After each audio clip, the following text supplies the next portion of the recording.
ઉત્તરાયણના તહેવાર ઉપર વેચાતી પ્રતિબંધિત ચાઇનીઝ દોરીના જથ્થાને ડભોઈ પોલીસે ઝડપી પાડ્યો છે। આગામી ઉત્તરાયણના તહેવારને લઈને ડભોઈ શહેરમાં ઘડીઓ ગણાઈ રહી છે, ત્યારે સમગ્ર શહેર તેમજ ગ્રામ્ય વિસ્તારોમાં વેપારીઓ દ્વારા પ્રતિબંધિત ચાઇનીઝ દોરીનું ખાનગી રાહે ધૂમ વેચાણ કરવામાં આવતું હોય છે।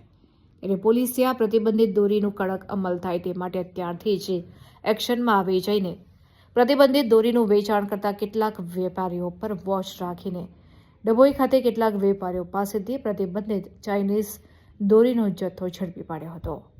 શહેરના રાણીવાડી જૈન વિસ્તારમાં મોડી રાત્રે ઓચિંતી તપાસ હાથ ધરવામાં આવી હતી।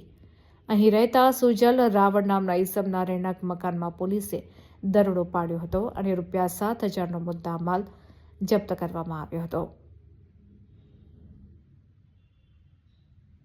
પ્રતિબંધિત પ્લાસ્ટિકની ચાઇનીઝ દોરીની કુલ 25 નંગ રીલ મળી આવી હતી, જેની અંદાજે તે કિંમત ₹7,000 આંકવામાં આવી રહી છે। પોલીસે આ તમામ જથ્થો જપ્ત કરીને આરોપી વિરુદ્ધ જાહેરનામા ભંગ અને અન્ય સંબંધિત કલમો હેઠળ ગુનો નોંધી કાયદેસરની કાર્યવાહી હાથ ધરી છે।